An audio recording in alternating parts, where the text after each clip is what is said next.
Backstory: my father-in-law works for a heavy equipment manufacturer. They make highway-making equipment, machines for gold and gem mining, etc. The machines aren't really relevant to the story, only that they're big and scary enough that everyone is very strict about safety. Well, almost everyone. This company only has one IT guy. He does everything from web admin to the ID badges to the printer isn't working. So, obviously, he needs an office with a computer. The only problem is, most of his job is keeping the ancient assembly line machines on life support. So, he's constantly on the factory floor fixing various error codes. The problem: one day, one of the VPs of ass-kissing deigns to leave the plush veneer of the C-level suites to enter the pleb's office. And he takes great offense that the IT guy is wearing jeans, boots, and a high-visibility vest in their strictly suit-and-tie office. Protests about his job duties fall on deaf ears. And since the IT department of one person doesn't have an official C-level officer, this VP of ass-kissing decides to write a new dress code just for the IT departments. The dress code is a suit and tie at all times, no exceptions. So, the IT guy shows up the next day in a suit and tie, and he tries to fix an error on the factory floor, but rightfully gets turned away at the door for lack of safety gear. He spends a few days in the office goofing off while the errors on the factory floor grow and grow. The fallout. Finally, at around 3 a.m. one night, a huge production line goes down. This is a massive contract for the company. The company might even go under if this client goes elsewhere. As such, emergency procedures state that all C-level executives and even the owner must be notified immediately if this line stops at any time for any reason. So, the upper echelon of the company, including the VP ass-kisser, assembles in the boardroom to prepare for their firing spree. Around 5 a.m., the IT guy is ordered to the boardroom, where they really lay into him before they fire him. There's threats of blacklisting him in the industry, threats of lawsuits for damages, etc. And then, of course, there's the condescending, "Now, what do you have to say for yourself?" question. The mic drop. The IT guy unfolds a few pieces of paper from his pocket and puts them on the table in front of the owner. He says, "This is why I have to wear a suit and tie no matter what. This was my objection because I have to be able to do my job properly. This is the safety officer refusing me entry for my lack of safety gear. And this is the record that VP Asskisser got my emails, but he never responded." Not a pin drop or a cricket chirp could be heard, just the faint ruffling of pages as the owner read the documents. Finally, the owner spoke. "Your so-called dress code is officially revoked. VP Asskisser is no longer allowed to have any authority over you. Please put on your safety gear and fix machine TK-421. The rest of us will stay here all day until I'm convinced this problem will never happen again." VP Asskisser kept his job. He was very good at his namesake, after all. But he was transferred to become the VP of a division that didn't exist, with a workforce of only one. Him. Rumor has it that he's related to the owner somehow, but at least his self-righteousness can't ruin the actual work being done. Well, it's too bad this guy doesn't listen to r/, because if he did, he would know to never, ever, ever mess with the IT guy at work. Our next Reddit post is from Rick Roland Ayatollah. "I'm a 33-year-old man. My wife and I, like many other Americans, are beleaguered under the for-profit medical insurance industry. My wife and I gave birth to our precious first daughter in September of 2021, and we've been taking the little one to the doctor and whatnot, and we just received the bill for the labor and delivery at the hospital from September. We were charged over $20,000 for a straightforward regular delivery with an epidural. Even though I don't really like our insurance, it covered a huge chunk of the amount due. That being said, there was still over $2,000 left to pay. Well, with my wife being a teacher and myself being a state government worker, our income isn't exactly low, but neither is it high either. $2,000 out of pocket would put us into major debt. At first, the hospital was very patient with trying to get paid, until recently. I had been in communication with the hospital trying to negotiate the cheapest amount possible to clear the account. The hospital still wanted close to half the amount to close the account out. I countered with the amount of money that I could actually afford to offer, and I even offered to go into debt to pay them back. But then, the account representative kept interrupting me during the phone call and was being outrageously rude. I understand that we have a dad, and I'm not trying to welch on it. But don't treat me like dirt because of this piss-poor system that was charging my wife over $50 for one freaking Advil, among other insanity. The account representative continued being nasty during the call and derisively suggested that maybe I should go to the financial assistance program. So I did. I called the customer service line for that program, and in less than 10 minutes, I was getting confirmation of the entire amount being forgiven. Apparently, when you make less than 300% of the federal poverty rate, then you can go to most nonprofits and they'll just forgive the amount.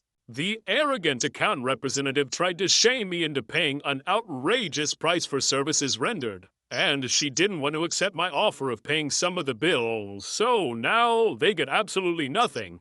Don't accept the medical bills that you receive. Fight tooth and nail to get it down. If you're lucky like my wife and I, you may just get it cleared all the way. Our next Reddit post is from Up Above It All. Many years ago, I got put on a work assignment for months that required me to travel to New York City and stay every Monday to Friday. I was assisting a company manager with a project, and my hotel was near his regular office in the theater district. If you're not familiar, the theater district is heavily built for tourists. Restaurants are generally kind of fancy and expensive. There really weren't any quick and cheap options for dining in that area. My company had a generous meal policy of up to $30 to $40 per meal for travel expenses. I did use that for a bit, but the food got to feeling too indulgent and kind of ridiculous given that it was an extended assignment. Also, I was working really long hours, and I didn't want to go sit in restaurants. I just wanted to go watch TV and sleep in my room. So, after the first week or so, I instead went to a grocery store on Monday night. I bought some basic supplies for cereals, sandwiches, and snacks, and some frozen meals I can microwave for lunch in the office. It cost me like $60 for the week. I then took a few cans of soda from my hotel fridge to make room for my weekly food purchase, and returned them before checking out at the end of the week.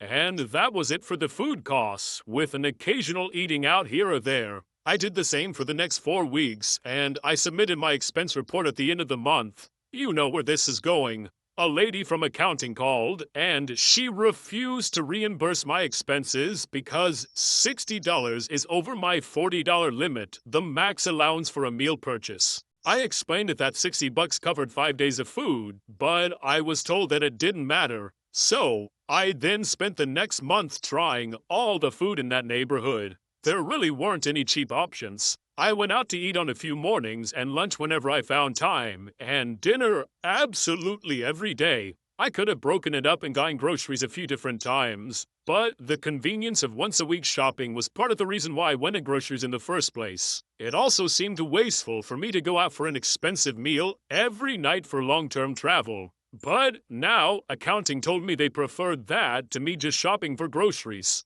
The next month, I got a call from my manager in New York City asking how I'd run through more budget every week of the month than the entire month before combined. I explained the grocery situation, and he thanked me and hung up.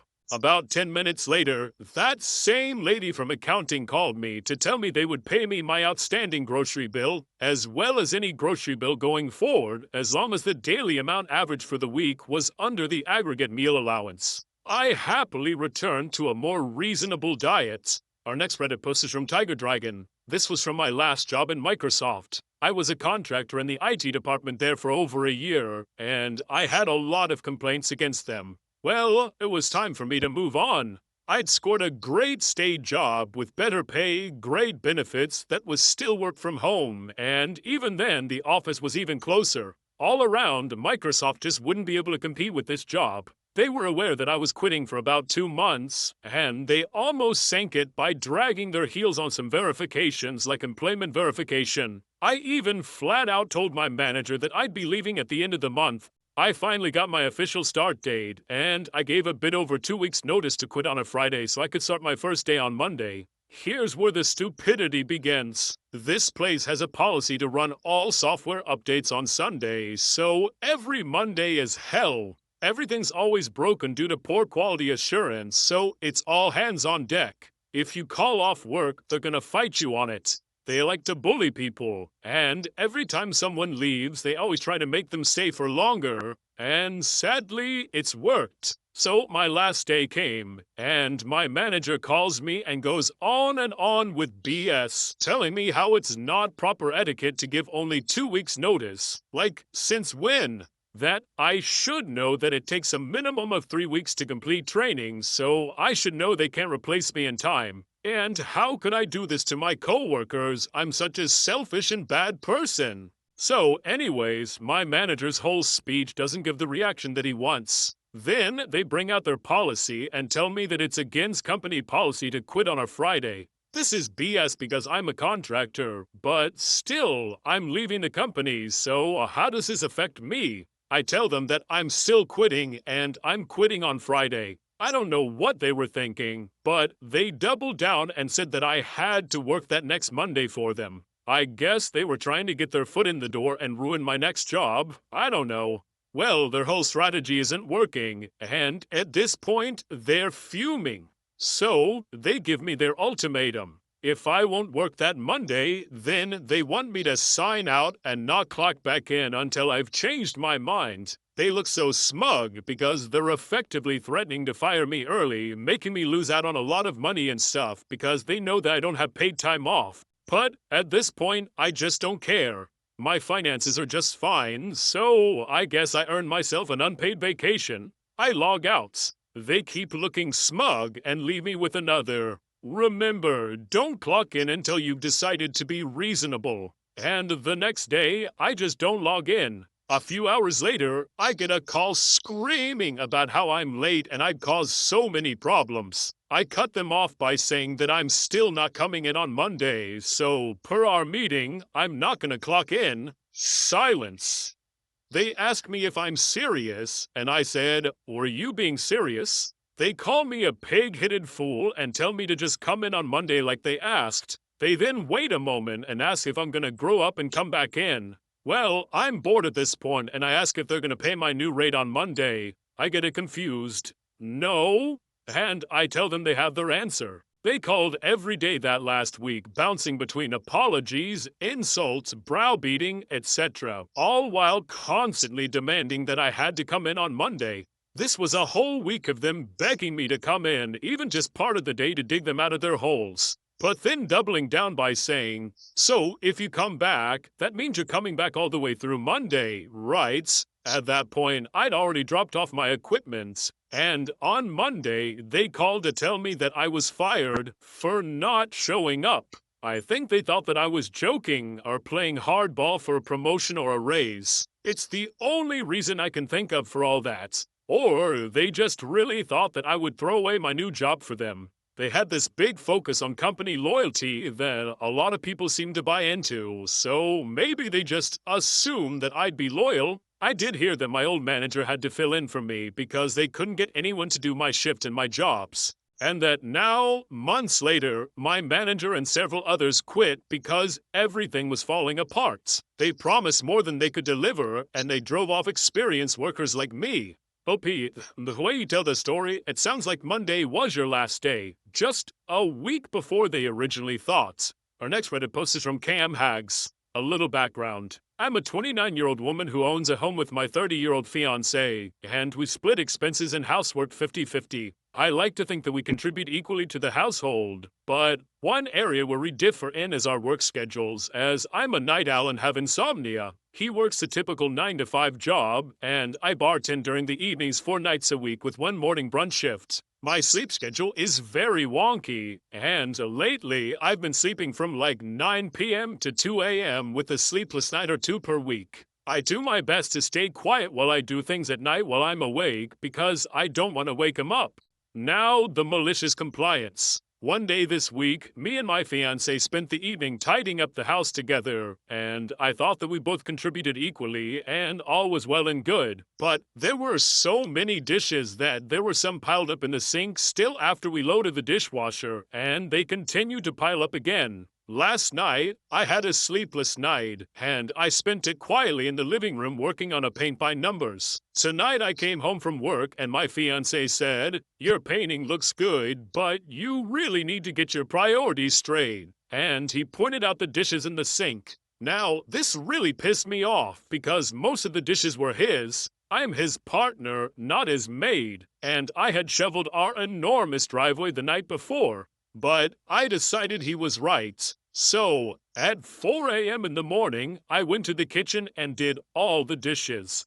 Loudly. He came to the kitchen and asked me what the hell I was doing. I just told him that I was getting my priorities straight and I was doing the dishes like he asked.